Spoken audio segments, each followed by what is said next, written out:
Hello. On this episode of the Inventive Marketing Club, we're diving into another website and marketing review. And joining me today is Trevor Ray Hart. Hello, Trevor. How are you? Hello, I'm good, thank you. Thank you for the invitation. No, my pleasure. And it's been a little while trying to get this organised. I know you've been quite busy, and it's just trying to tie things up took a little while. So thank you for coming on. Do you mind just letting us know, or just saying a little bit about what you do, what your profession is? I'm a freelance photographer, working primarily in branding and advertising, and my style is very naturalistic and works around lifestyle sort of vibe. And it's yeah, I mean it's I've been working for probably close to sort of 25 years now as a photographer. So Wow. One of the old guard. And I was looking through your portfolio before we started, and there's some very, very interesting shots. And actually, you've got a nicely laid out one here. Do you want to just talk us through a couple here? Sure. I kind of I'd like to sort of rotate this homepage. I mean, there's imagery here that is through the different seasons, like the ones on the left-hand side that you've just scrolled past the trees. That's that's literally just a kind of a very local dog walking sort of route along the River Thames. Just happened to hit a very nice morning. But and then others are kind of certain projects that I was doing based in Bristol, like the little boy there at the table. I was working on a personal project in Barton and Treadworth in Gloucester, on a kind of multicultural sort of portrait project. And then there's others that are kind of like the pictures of again the sort of the shot there of the group of walkers up at the sort of a peak of. Oh yeah, they've just reached the trig point. Yeah, that's it. That's the that was for the National Trust, and that was part of a narrative on sort of accessibility to these places in the landscape. So there's a variety of imagery on there to intrigue people to sort of open up and work into the portfolio, into the website.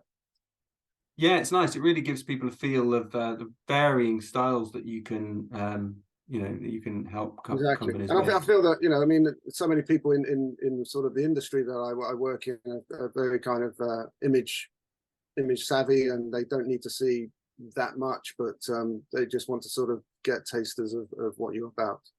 So that's what this hopefully kind of it does it does a good job. So talk to me a little bit about your website and what you're looking to improve with it, whether it's from a marketing perspective, SEO perspective. Tell me about how you'd like it to be better and better perform for you. I want to sort of just make sure that it's ticking the boxes, hitting the mark, and getting that reach. And I mean, I kind of know that you have to be proactive on the website. I mean, blog posts always sort of always help and generate a new clicks onto the website. But I've got to kind of, I know I'm failing in that respect, that I've got to kind of keep blogging more and bring it back to sort of the website in that respect. I mean, the last one was an exhibition that was held in Cheltenham. So when was that? Has it got a date on there? No, you don't have a date, luckily. No, I'm smart enough not to put the date on. But it was kind of April time, I believe. I can't remember April. Yeah.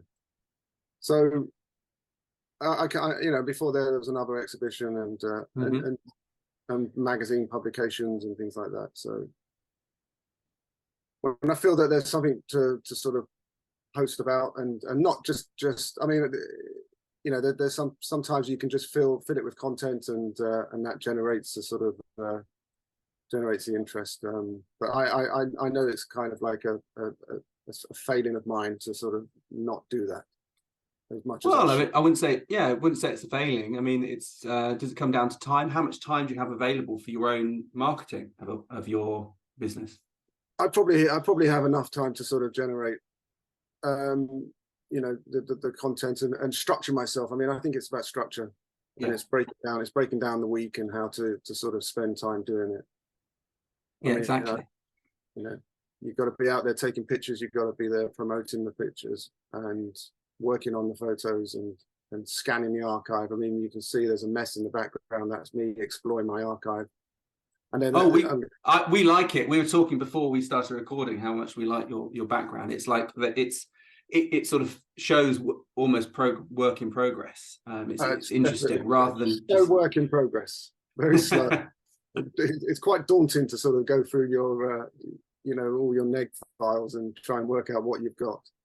But then that'll come into, and then when I get to a comfortable position with that, I'll bring that into the website, and probably under commissions, I'll enter another window, another section that will be a kind of the archival aspect of it. And yeah, there's things to be done. So your workflow is obviously you're focusing on your client first. You're going to make sure you deliver the project work first, and then how do you manage updating the site? Do you do that for every project, or do you just when you've got time?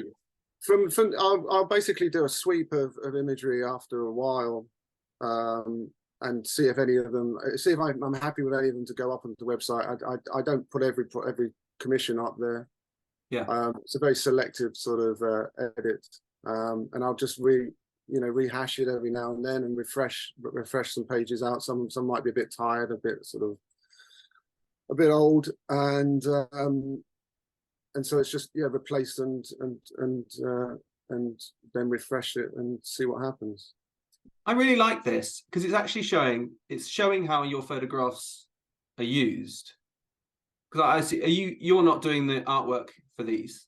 I don't lay out. No, I don't do layout.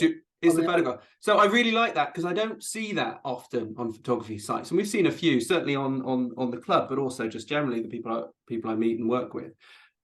They focus on just the image, but actually showing the context and how it's used really makes it real to me. Yeah, commercially. It's taken from. I mean, basically, when you have your print portfolio that you take out to the clients, you had the tear sheets. These are kind of tear sheets of the applied work, and it's kind of there. It's kind of secondary in many respects because they're more interested in seeing the sort of personal work that you do, the work that really ticks the boxes of why you're a photographer. But these are the applied imagery, and and it gives clients a reassurance that they're seeing you work for some brands, big brands, and all that sort of stuff, so they know that you can fulfill the requirement of the brief. So that's basically why you have these pages. I like it. I don't believe I've seen anything like it on another photographer's site. I might be wrong, but for me it stands out as something quite unique. And as a business owner myself, it's so much easier to understand how the work that you do can fit into my marketing needs. Yeah, when you can see how it applies to other people. And you're right, it gives you a chance to show off some big brand names, which just your photography alone might not. So I really like that. Why do you call it commissioned? When I think commission, I think that I mean, all your work technically, I guess, would be commissioned if it's commercial. Someone is paying you money to do a project. Well, no, I mean, it's commissioned because these are the paid for. But if you look on the overview page and portfolio page and project page, they're generally self-initiated projects. Okay. So the ones so each one of these is an individual portfolio, which kind of deals with a sort of a subculture, subgenre of, so this is like lifestyle imagery that I do indoors. I mean, this is mixed with, some of these are kind of personal lifestyles, project lifestyle, and commissioned lifestyle. So what I'm trying to do on this page is to sort of highlight the fact that I shoot the way I shoot for my personal work translates into commercial work. And it's kind of, in some ways, I mean, I know which ones are the commercial shoots, but you kind of want to play that game where which ones are commissioned and which ones aren't. Yeah. And and some of the commissioned ones, or some of the ones, the personal ones, are actually commissioned afterwards. They buy them in for stock and use them for anchor ad. Well, I guess that's why it's useful. It's you're building up your stock library almost here, your portfolio, so that people can dive into that to use without directly commissioning you to take new photographs. Right. Okay. Yeah, I like it. So in terms of how people find you online, I've brought up a little window here. So you were saying that a lot of people, if they're looking for you and they know you, then they're going to just type in your name, Trevor Ray Hart. So this comes up in Google. You come up top. But interestingly, you sort of mentioned this to me. It shows you as a musical artist too. Do you want to just briefly explain why that might be there? Well, I was confused by this. I'm absolutely useless playing instruments, and I've never been in a band, unfortunately. So I used to shoot for record magazines, music magazines, I should say, and shoot record covers, and so I can only assume that someone has done one of these databases that list all the kind of the records from, I did a lot of some Britpop stuff, from sort of back in the day, and basically I think they've just associated my name with the record covers of Shed 7 and Blue Tones, and that's kind of the only bit of research I did to try and find out kind of led to that sort of thing, really. I mean, having one of those is great, but obviously it's picking up, in terms of photographs, it's picking up other works. Yeah, and it's kind of weird that one, which is an editorial commission for a golfing magazine, believe it or not, he's a caddy up in Scotland, but it's odd how these random images appear on the Google searches. And it's great. It's great for you to have one of these, because it's usually, it would be notable businesses or people that have this, where they've been written about. So Google is sort of pulling together citations from different places in what they call a knowledge panel. I'm not so familiar with knowledge panels, but it's something to look into. You've got an option here to claim it, that you might have some element of control over this. Yeah, I was going to say, can you tweak it to sort of be a bit of, you can plant some other imagery in there to sort of come up as a search. The other thing you could do on your website is put some what's called structured data or schema. It's like hidden code that gives Google hints about who you are. So we can actually put schema in for a person, and we can say that you're a photographer, and this is what this is the range of work. You can give examples of work, and that might help actually improve what they've got here, because it might give people the wrong impression, or think they found the wrong person. They go, oh, actually that's not him. So I'd like less pictures of me, looking like a whatever, and then I'd like more pictures of my portfolio. Well, yeah, or we do, if this is to represent you as a person, and they want to show pictures of you, then we need to make sure it's showing pictures of you, not your work necessarily. Yeah, exactly. So that's something to investigate, actually. I don't think it's hurting you necessarily, but it could benefit you if it's done in the right way. So it might be worth investigating adding structured data to your website that sort of makes sure people know who you are as a person, and what your work is, and what your photographs, your personal profiles. It's quite interesting with the searching that you obviously get my website first, which is good, and then you've got the MPG, and then you've got AOP really, and Instagram. So I mean, if I search myself, which is vain, but you do it just to sort of see. Oh yeah, you have to do it. Yeah. But I kind of, it's kind of, sometimes it's I don't know if I'm getting an unfair representation. So it's interesting seeing someone else's live screen of what they're getting. Yeah, I've not looked to your website at all. I mean, Claire organises all of the people who come onto the club, so she would have looked at the website, and I just tend to look at it as we do the recording. So I've got no bias in terms of having looked at it before. What's good though is you are dominating. I think these are all you, so you're dominating the results for people looking for you. So one way or another, they're going to get to see you in the context that's relevant for them, whether it's going to social media or X here. So that's good. They've got to know. But they've got to know it's me, and that's the I mean, if you put a Trevor Hart in and Mr. Ray, then there's another photographer who's a still lifer from Ireland. Yeah, so let's put that in. Let's try that. So let's try first of all this, and then let's take out Ray. So what do we get? So we get Trevor Hart, different person. That's different, isn't it? Yeah. So that's why I'm Trevor Hart Dublin. That's why I'm basically Trevor Ray Hart, and he's Trevor Hart. Yeah. So from a brand perspective, if that's how people are looking for you, Trevor Ray Hart, that's great. And the fact that you dominate search for that, what is called like a brand search, is good. Obviously there might be some confusion if people don't know you as that, or they just remember, oh, it was Trevor Hart, and I know he's a photographer. They put that in. It might be that we could do a little bit more work there, and certainly because Trevor Hart is also he's got a Google business profile that's appearing on the right hand side. Which is interesting because he's in Dublin. So Well, he used to live about 2 streets away from me in London. Really?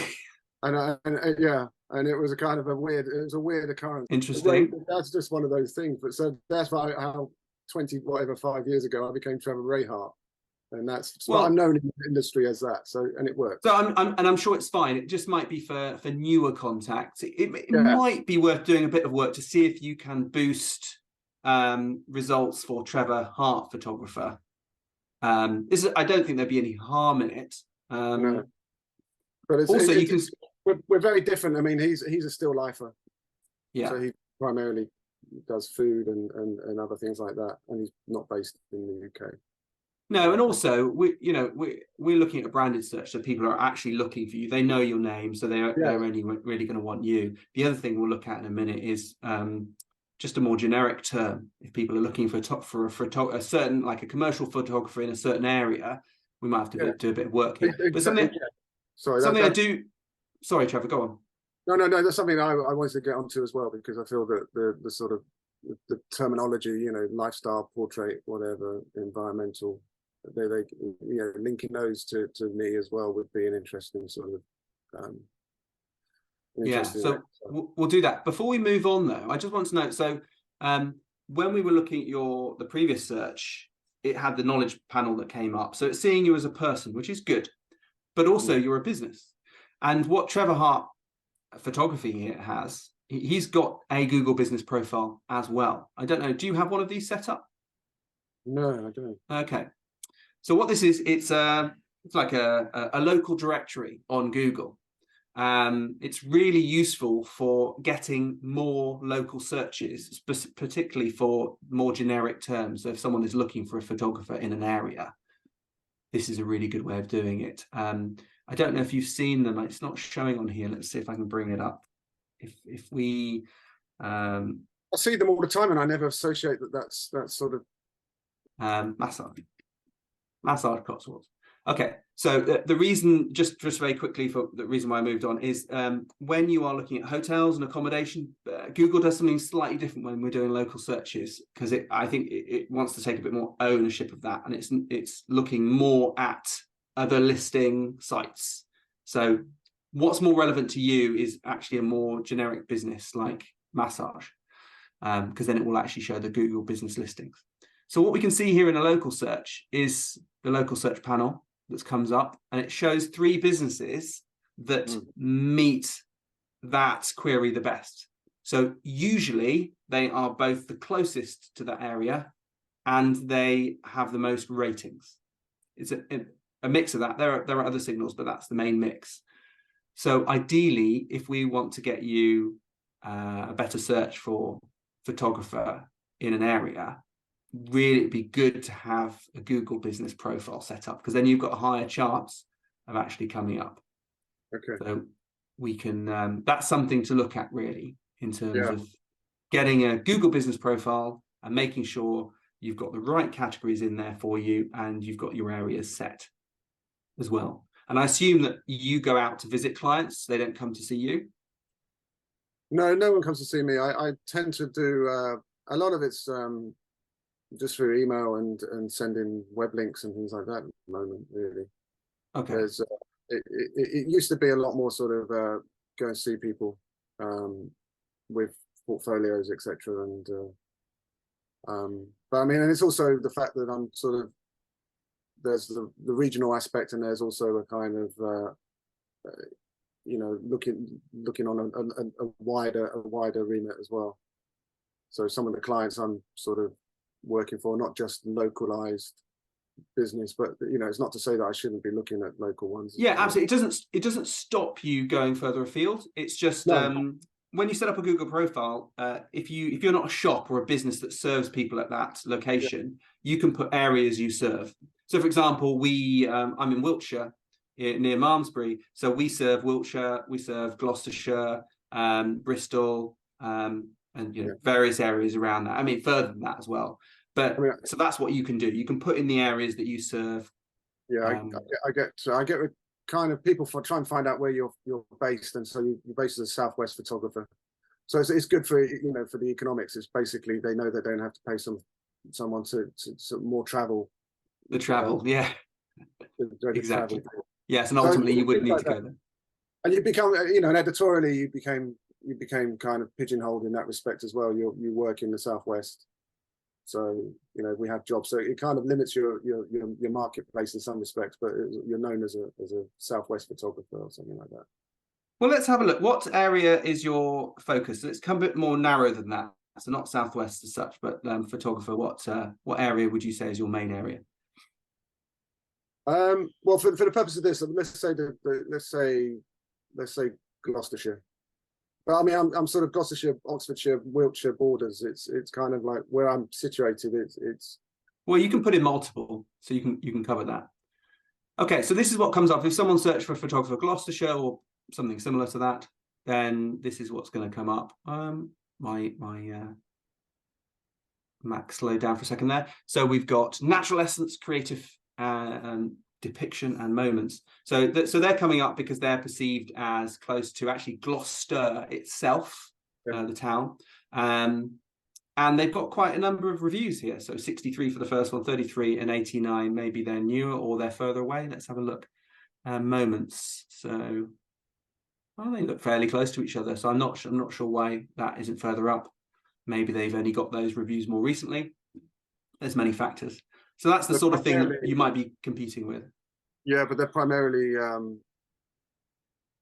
they're wedding photographers and yeah. So we can add some more clarity to that. So what called commercial photographer? Yeah, I suppose commercial would be the sort of the closest word. I think for me, you've got to start quite general and see what most people who don't know your terms might use. True. What's this coming up? So we've got a sponsored first, sponsored, and then we get on to local businesses. So that's slightly changed a little bit. So we've got some other people coming up. The area has widened out a little bit. Yeah. So that's just something for you to look at when you have a look on your at journey, because it's good to know who else is coming up, because you might feel that they're the wrong type of photographer and they shouldn't be in there, but that's just doesn't matter. They've set themselves to come up in that area, and so you've got to compete with that. Yeah, and I'm trying not to be regional and localized. I mean, because I'm, you know, I work all over the country when the opportunity is there. So it's kind of you're trying to hit a bigger remit. Yeah, absolutely. But I would try and work with both, even if it's like, well, I'm not so worried about it. Having the Google Business Profile is going to help you. You've got more chance of being found if people are looking locally. But also you've got it possibly has some help towards your main website as well. Let's go back and have a look at that. Okay. So, I mean, I love your website. Visually, you've got some great photos on here, really good. But if people aren't looking for you, how do they come across your website? You know, what content have you got on here that is talking about commercial photography with enough content that is going to allow Google to suggest your page as a result? Are there any pages on here that really target that? Target those sort of keywords? Well, that's the problem, isn't it? It's keywords. It's a visually led portfolio that doesn't have text. I mean, the only page with any text is, well, the two pages are news and contact, and both of those, you know, just minimal text as well. I mean, it's I mean, you know, the contact page lists exhibitions and a bit about me, and that's. So I don't know whether there's more work to be done in this sort of section to have some of the hidden bits that sort of prompt Google to sort of find you. Well, I'll say the general rule starting out, if you want to be found for a certain keyword, is you want to have a page based on that keyword. So let's say, for example, you wanted commercial photographer Gloucestershire, and it doesn't have to be that, but let's take that as an example.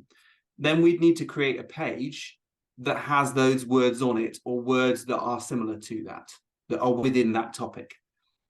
Okay. So the way I would do that, and forgetting the way you've laid it out here, is we create a new page, or we take a page that's most relevant, and we would start adding in those words to the page. So we would make sure the title the biggest or the main title on the page. It doesn't actually need to be the biggest, but the main, what's called heading 1 or H1 tag on there, that needs to say commercial photography Gloucestershire or something of that order. And then throughout the page content, you want to be mentioning commercial, business, photography, photographer, photos, and Gloucestershire, Oxford, Gloucester, Oxfordshire, Cirencester, Cotswolds, basic where relevant.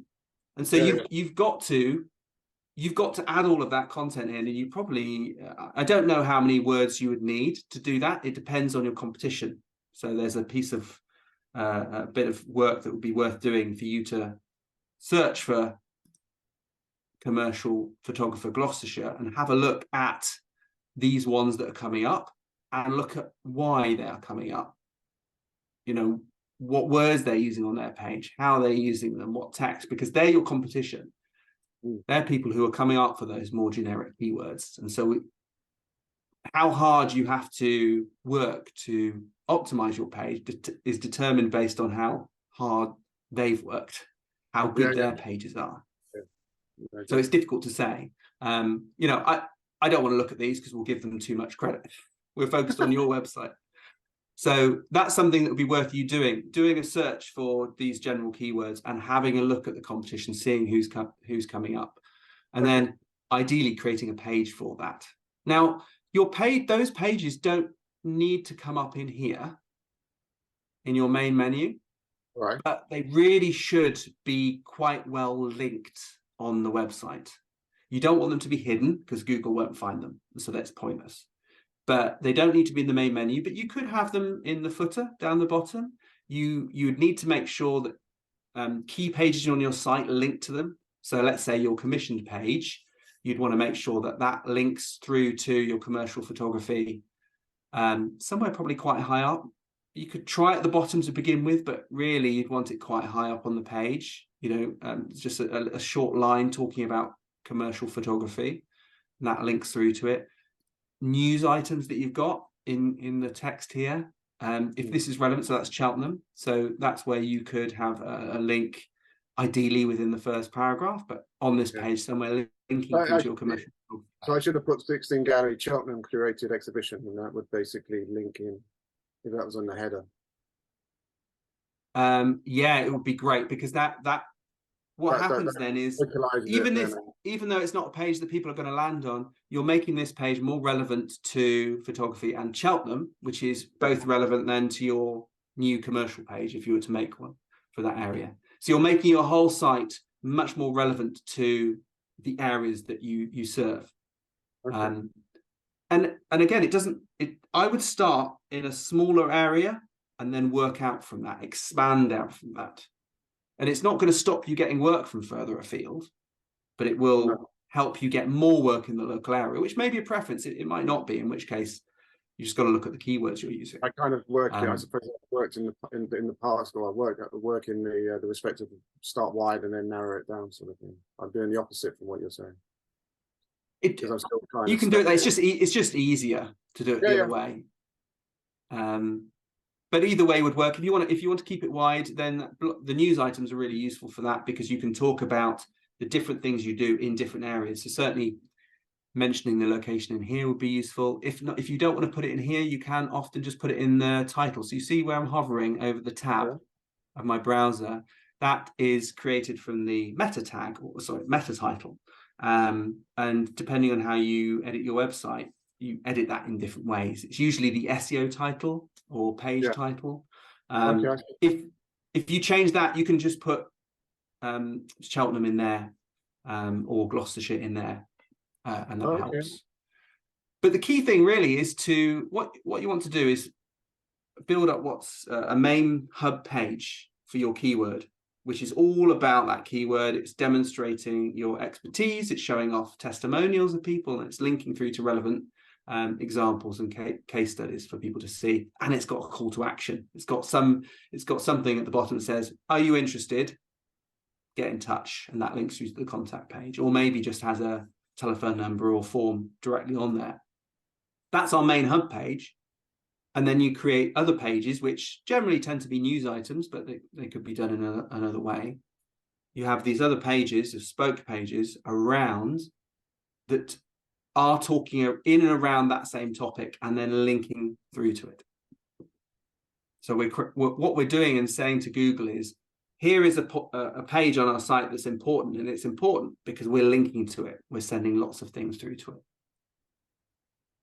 Okay. So it's can't fight when you have to play with the system. It's a bit of, well, yes. And the key is, though, not to cheat, is if you want to put content on your page like that and you want to win, you want it to be good because people will see it. If it works, people will see it. And you want all of that added text to give good value, to really help not only get more people through on Google, but when they get there, it's useful to them. It's talking about you, and it's talking about your style and your work. And I appreciate, as a photographer, you want people to judge you from the work. And often, I mean, I work with an architect, so it's very similar, that people are judging them on what it looks like. So they do have a lot of big, lovely, gorgeous photographs on their site showing off their work. But equally, they've got text on there as well that basically takes that and runs with it even more in text form. And the two are actually hand in hand quite well together. It's just thinking of it in a different way. But yes, you don't necessarily need to clutter up your titles at the top here. Although I would suggest, if you can do, I would incorporate them into that. And if you look on projects, just for a second, and you go to project, and then just you click on one, anyone. Let's have a look at this one. Urban foraging, that looks good. And then I've got, so about this project, so there's text that's up at the top left, and then you click on that and then it sort of opens up. Okay, right. So that hides things away nicely. Yeah. But then within that, is that a kind of a way of bringing in these kind of keywording aspects or whatever? Yeah, I would actually quite like this. I would personally leave that open, as long as it's short. If it's really long, then maybe you want to. But personally, I actually quite like that. I like the position that it's not full width; it's just 2/3 on there. It's a little bit of text; it's not too much. With a bit of code, you could swap the. It could open up with about this project. You've got the text, and then you can close it down. So it's just reversing what's happening on the page. I mean, about this project happens. You can get into it back. Yes. Yeah, so I'm just having a look to see how it's made. So one of the key things you want to do with urban foraging there is make sure that's a heading 1. So it's like the most important heading on the page. That's heading 4. Yeah, especially, and you might set that because of the size, but there are other ways to set the size of text. So we'd want to be talking about urban foraging, putting in also other words to do with location and what it's relevant to. I mean, in this case, location would be relevant. But yeah, so you could use this method to, if you wanted to have the text but not have it visible. Certainly, I would always preference having more text visible than not, because otherwise it can look like you're being deceptive. From an SEO perspective.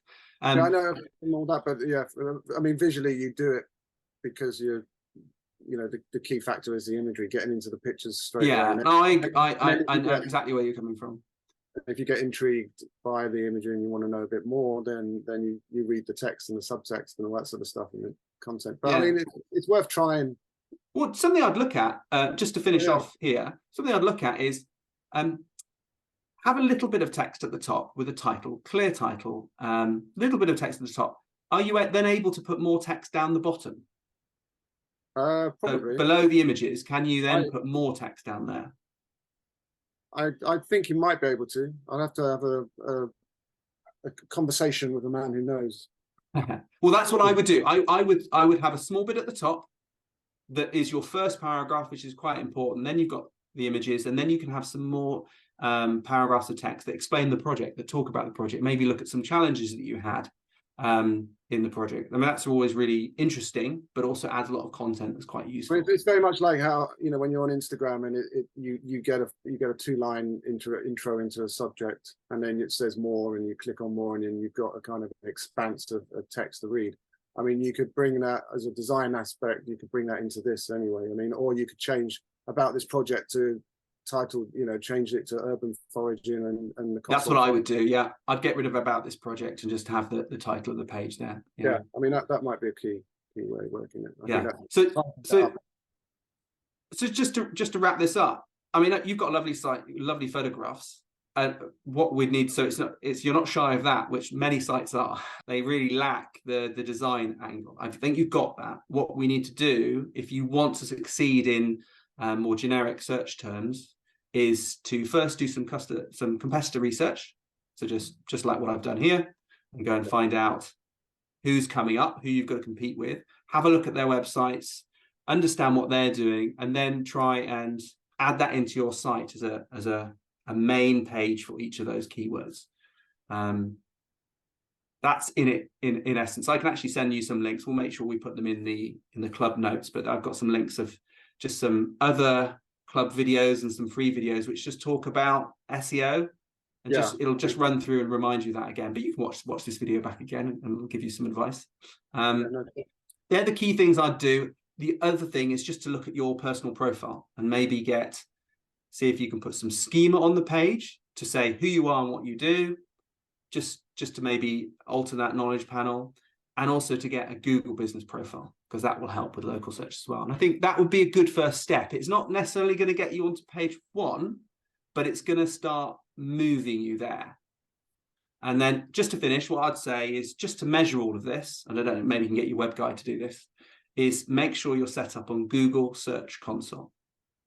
It's free, but what it allows you to do once it's set up, which is really easy, is it shows you what keywords people are searching through, how many people searching for, how many of those people then coming through to your site and clicking through to your site, and what pages they're viewing.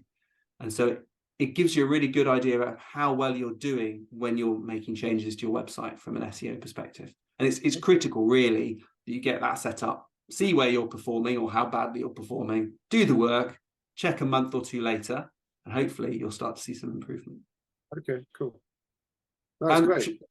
Hopefully that's been useful to you, Trevor. Yeah, no, totally. I mean, I think the fact that we're looking at this, just the simple things of changing some text and bring. I mean, I've always struggled with text and imagery, bringing it into play, but I can see ways around it, and that's good. Well, with text, from your perspective, unless you want to, get a copywriter involved, if that's easier, or just talk naturally.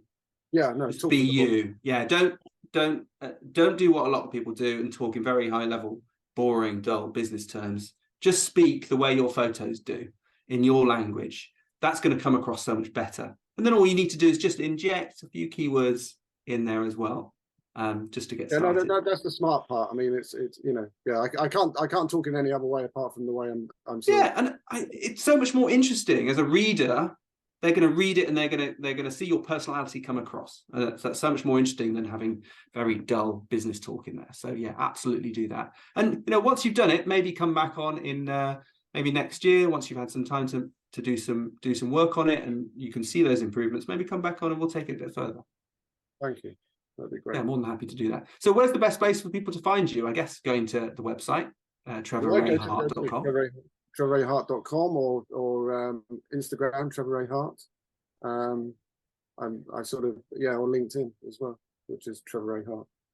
Yeah, and you've got some great photography, so definitely if people like your style here, they should definitely get in touch. Absolutely. Lovely. Thanks, Trevor. Thank you everyone for watching the club. You can learn more and find great episodes, or you can join us at ratherinventive.com/club. That's ratherinventive.com/club. Bye for now.